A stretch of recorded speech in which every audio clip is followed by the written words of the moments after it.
My name is Liyah Babayan, Liyah Babayan. Nice. So where do you live, and have you always lived here? I live in Twin Falls, Idaho.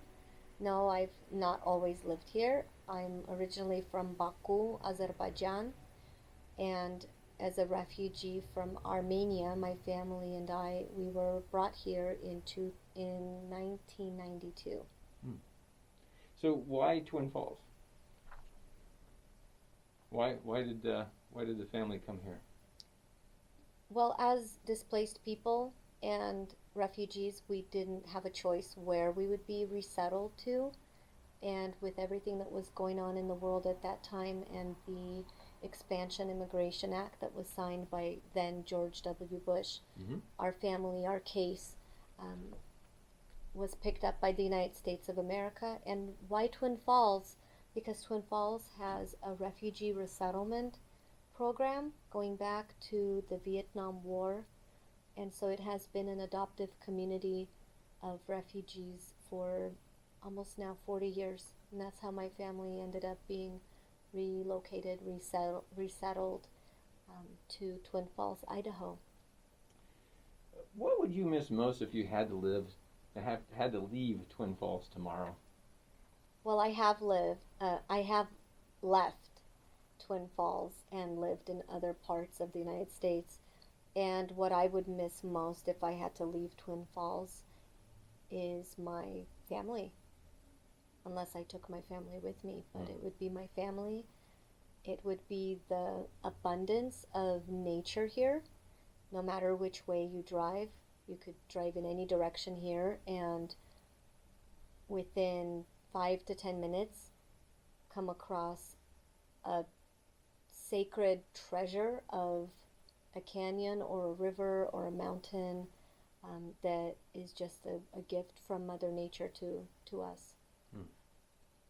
So you mentioned family. So how many folks in your family live in Twin Falls now?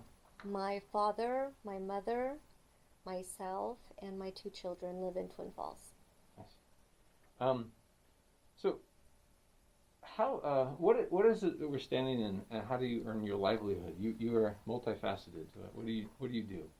We are standing inside Ooh La La Boutique. Ooh La La is a conscious fashion alternative shopping boutique. So we specialize on minimizing waste and encouraging consignment and rewear of fashion. And we also feature and incorporate local and regional jewelers and artists and anyone that is in the fashion creating space.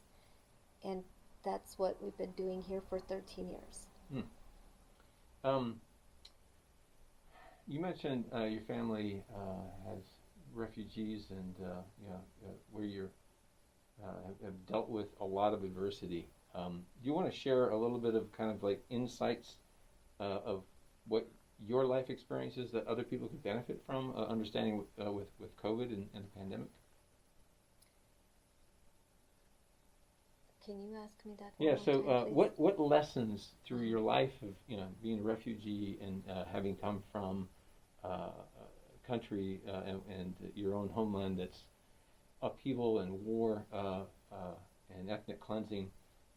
What are some of the lessons that you're carrying forward into the pandemic Mm-hmm. from that? I understood that. I think for refugees, and same for my family, definitely something I can speak to is uncertainty is very familiar. Uncertainty is a space that taps into an experience that we had at the peak of uncertainty of escaping war or genocide. So there's almost like a developed instinct, a reflex. I feel like refugees or any survivor of extreme adversity, extreme uncertainty, economic or social disruption, people who have survived that, there's an advantage they have from that experience. I feel like to understand the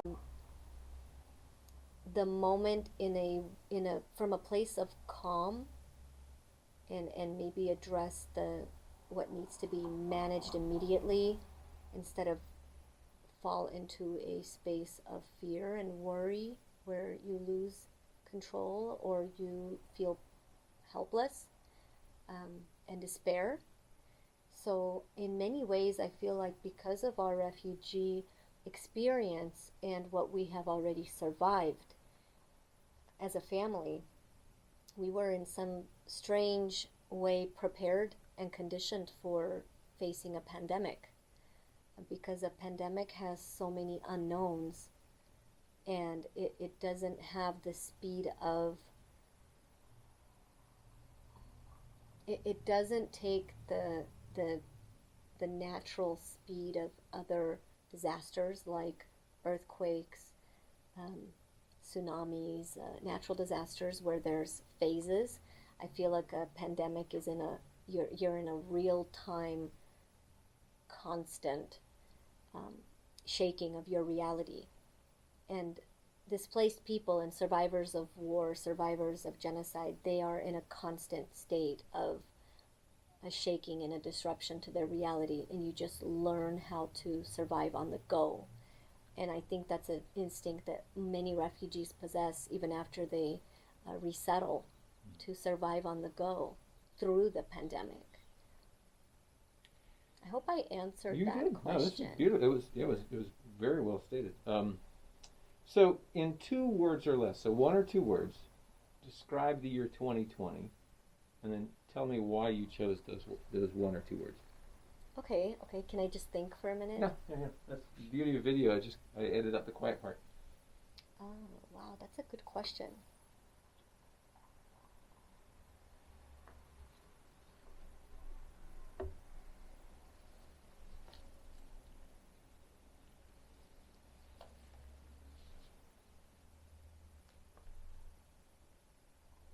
I'm going to go with,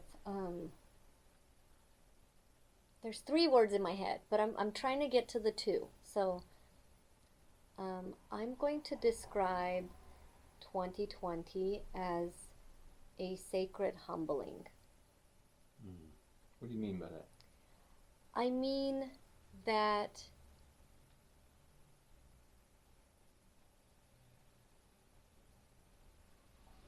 fear and adversity can break the human spirit. But if there is grace and if there is humility, then on the outcome of that adversity, on the outcome of getting through something very challenging and difficult, if you come back to a space of what's sacred, and if you are humbled by that, then you're in a much better place than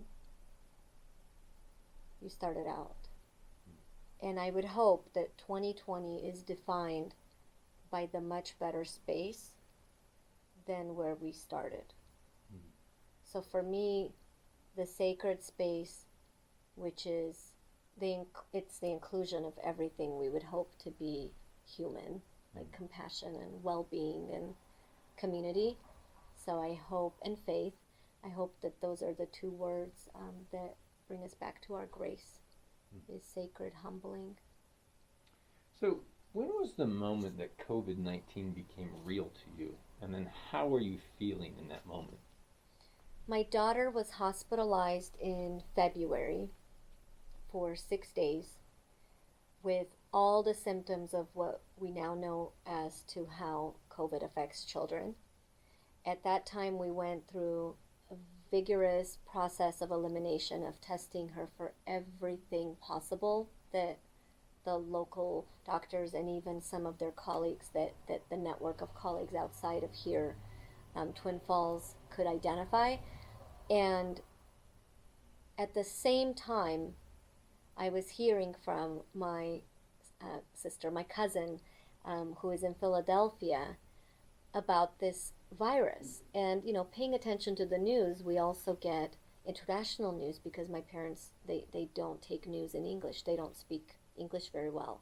So they also have Russian and Armenian news. So consuming international news and then having this reality of a very unknown illness that my daughter was being devastated by, for me, there was a deeper knowing that there is something happening that isn't caught up yet, caught up on especially the West Coast, especially in Idaho.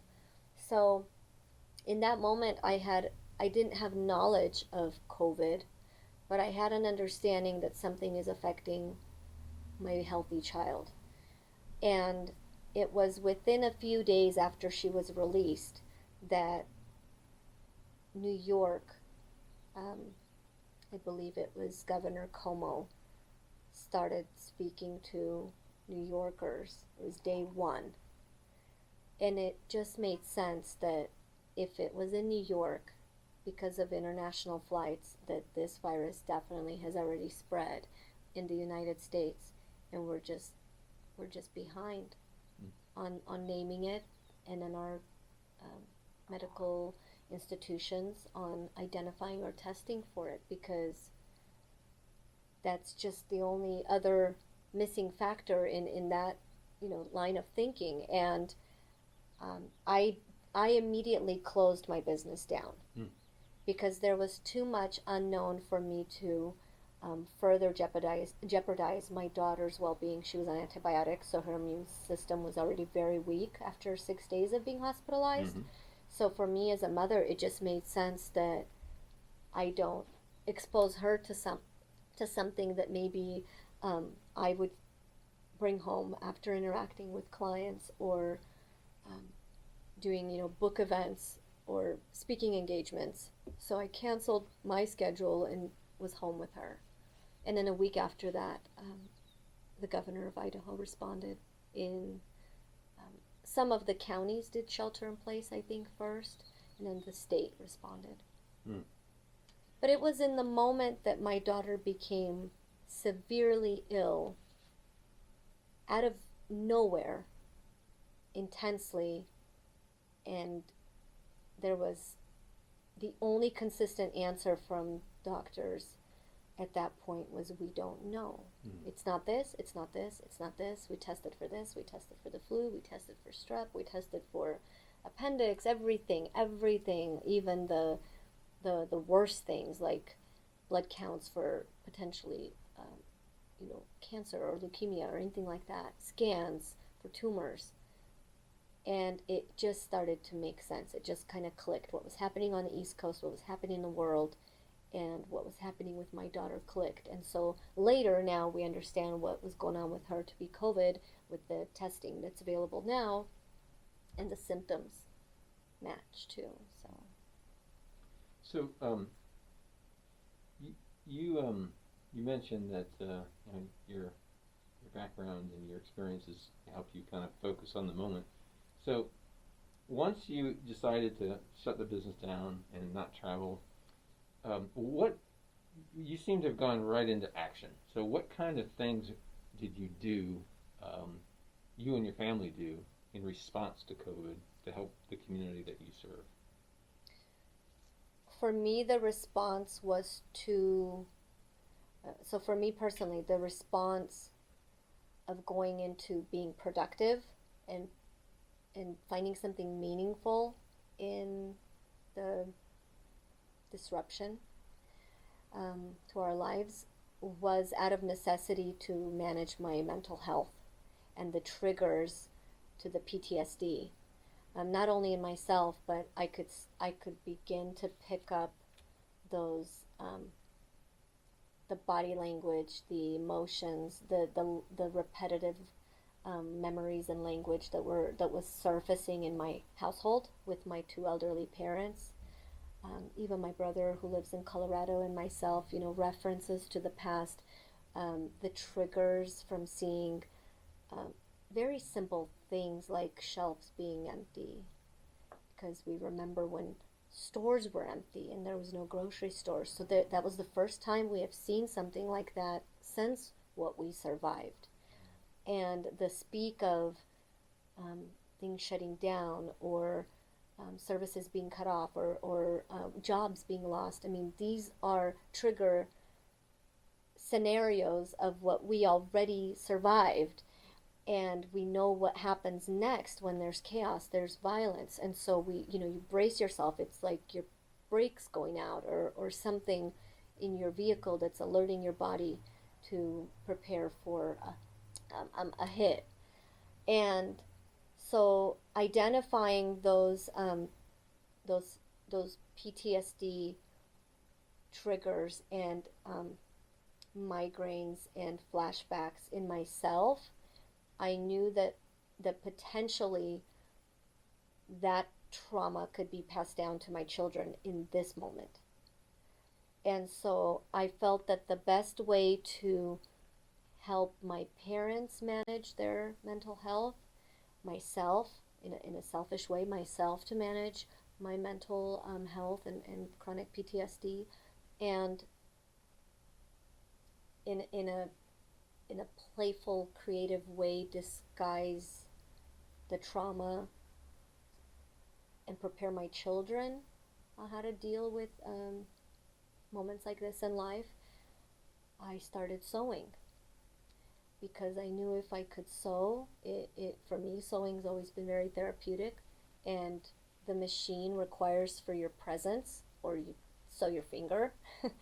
So for me, it became a make sense solution to sew a necessity just for us, face masks and family members and friends, never thinking that we would get to a point where we're sewing hundreds or thousands or 10,000 face masks at this point, or that the children would get involved. But once they saw that there's this rhythm, and a machine is very interesting to them, Dominic was first, and my daughter also asked me if I would teach him how to sew, and it just unfolded and became an avalanche of positive creativity, and it shifted the conversation and the energy in our house to center service over trauma and flashbacks. So the focus then became, how many more people can we help? How many more masks can we sew? And we became way too busy to relive the past. And so it was out of necessity to maintain a wholesome and a healthy mental state in my household, in my parents and my children, that we began sewing. And it saved us. It really saved us in a way that I can't imagine what these last few months would have done to my parents' well-being, or the type of dent it would have left on my children's development and psychology and worldview. So we took control of that and didn't allow the trauma to control the outcome. Powerful stuff. You've been very involved with helping kind of the refugee and overlooked communities here in Twin Falls with the kits. You want to describe what the kits were and what you're doing with that and why you did that? Yeah, we had a very generous donation by an anonymous donor who was aware of the refugee community in Twin Falls, but also the work that I myself do with local refugee communities and any marginalized community, but also the immediate emergency need due to COVID.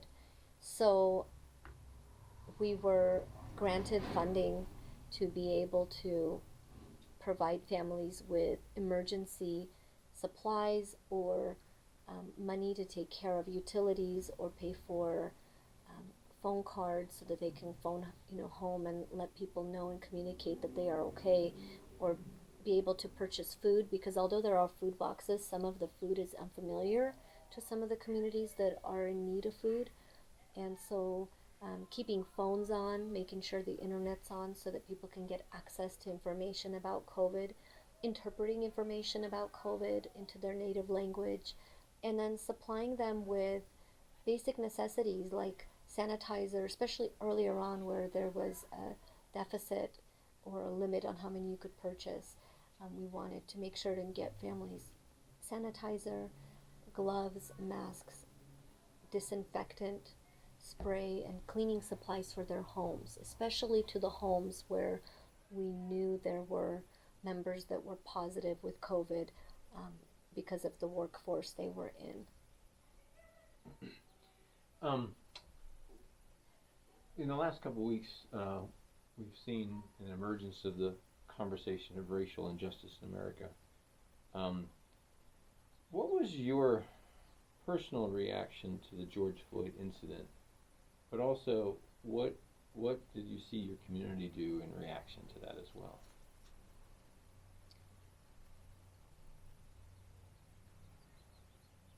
I think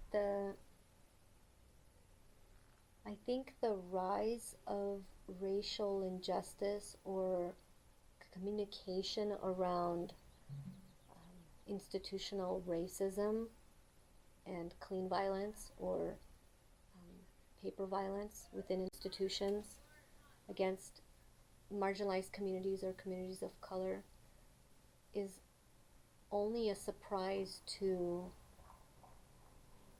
the people who have either denied or have lived in a privileged bubble in the United States.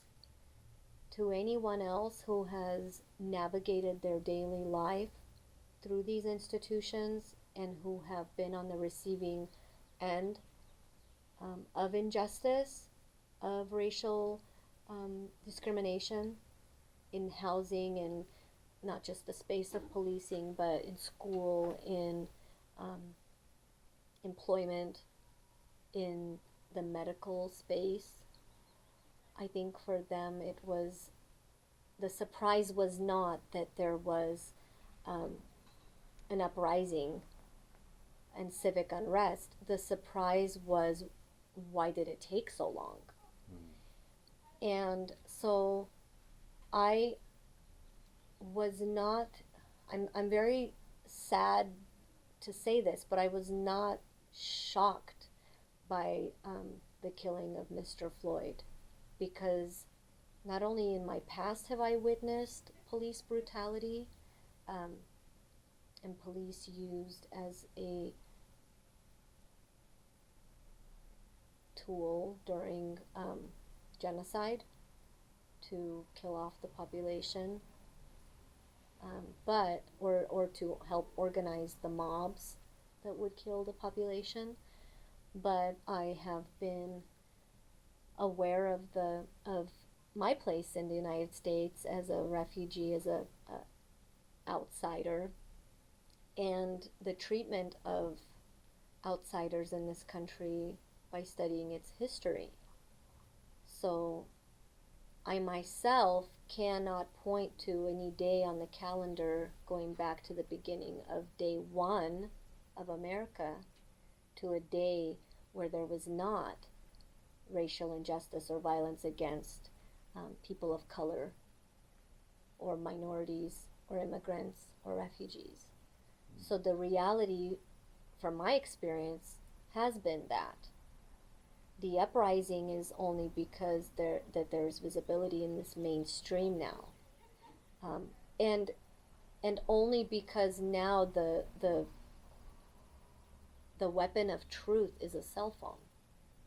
So I wasn't surprised.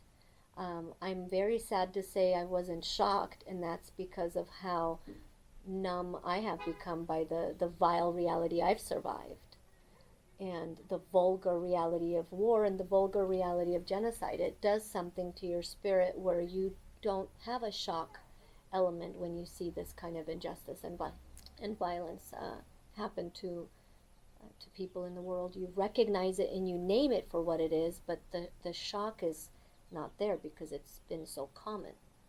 In our community,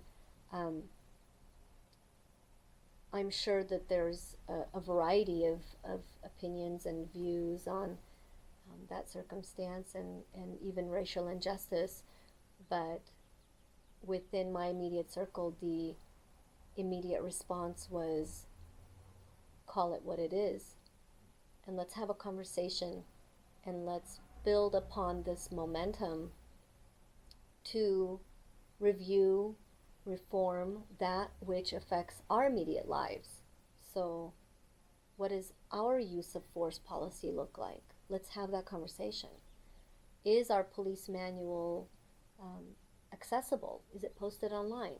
No, it wasn't. Now it is. So the real conversations, the vigils, the rallies, the marches, the die-ins, those are part of the grieving, and they're very necessary to heal from, but also, or to heal by, but also they elevate a conversation. They center a conversation to the next level of, let's have more than just demonstrations and performances of allyship and solidarity. Let's address the real construction, the real design of racial injustice in this country. So instead of saying the system is broken, let's identify that the system was built to do exactly what it does, and let's work and invent a better system. So, what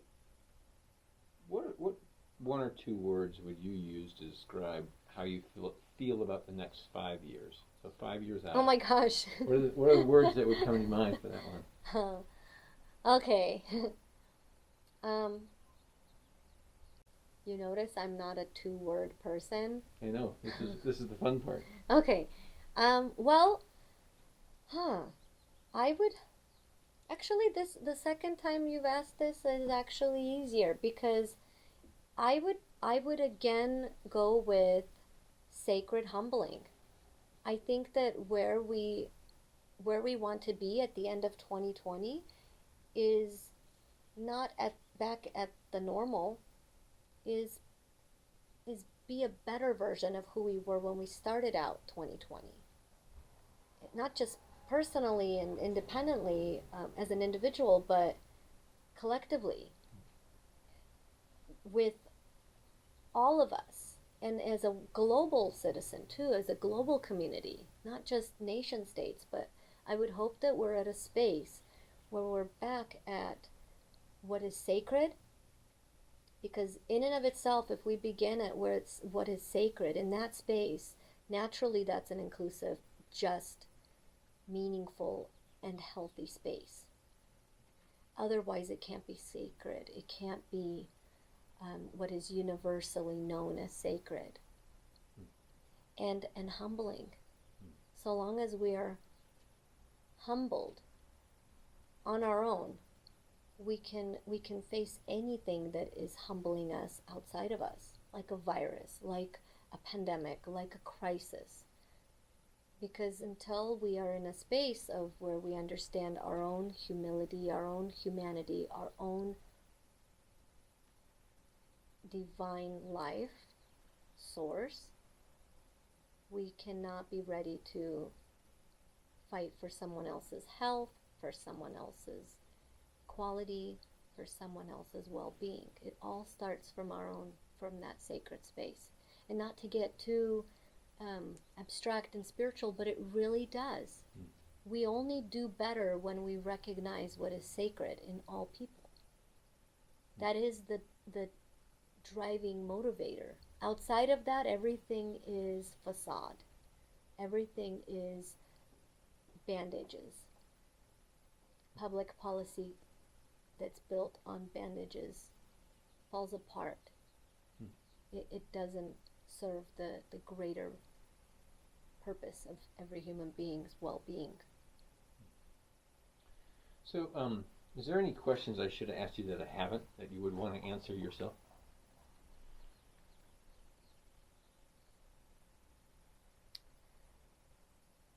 I feel like what we're so busy not to really recognize and ask and even be outraged by is the very least leadership role America has taken in this global pandemic.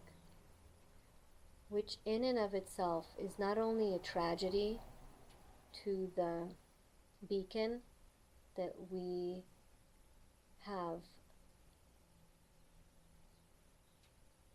claimed to be, have been known to be, and have been expected to be in the world, but it is a tragedy to the rest of the world for that same reason. And I think what has been more painful than, for me personally, as someone who, really has built my new life and my my refragmented new identity as a new American, who not only dreams the American dream, but wants to see it thrive for other people too. I think that what's been more painful than grieving the hundreds and thousands of lives lost is the loss of that myth, because it places the United States of America in a space I myself wasn't ready to see or accept, even though there were symptoms of it. There were symptoms of it. And it makes you just wonder how the world will see us going forward, but also who will we be going forward? Who will we be as Americans? And I'm speaking from as a lead beacon of freedom, liberty, pursuit of happiness in the world.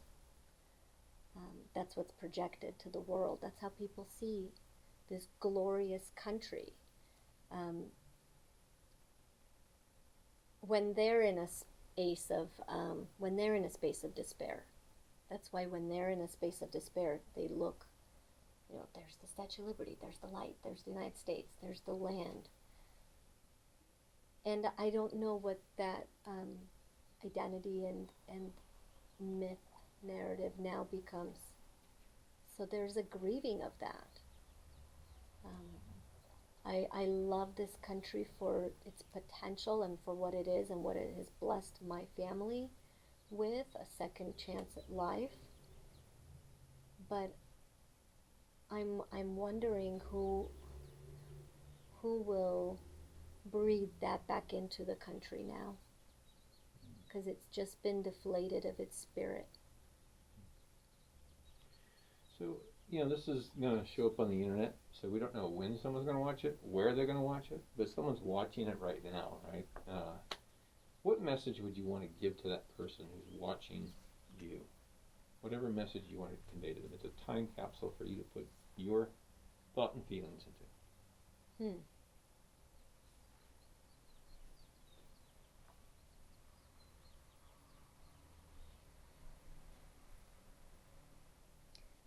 I would say, I guess the only way I can answer that is what I would tell my children at any given point of their life.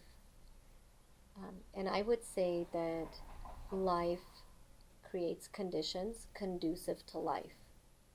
And at any point where we look to either nature or society or history, we see evidence of that. That when we're in a space of loss, when human beings forget or get lost, or when human beings face a challenge that's greater than their combined spirit, right? Life creates conditions conducive to life. Life goes on, abundance goes on, and we must see that we are not outside of that. We're not outside of that promise. We're not outside of that life that on its own wants to thrive, wants to continue. And for some people, that's a path they find through religion. For some people, it's a path they find through just innate spirituality and faith. And for some people, it's philosophical or political. But whatever points you back into the constant divine, that's where the solutions, that's where the answers lie. And if nothing else, that's where we pick up when we go into a difficult day. Our courage to face that day. Beautiful. Just last thing is, you just want to talk about the book and what you have, just your little book commercial.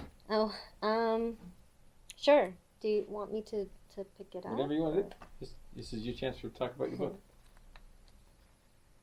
This is my book, Liminal, a refugee memoir, and it is a book that is based on my journal entries from the time I could write in English, so starting at about 11 and 12 years old and continuing on to journal. So it's a combination of reflections and observations about being a refugee in the United States of America, and also processing of genocide and trauma and violence that my family has endured for 6 generations.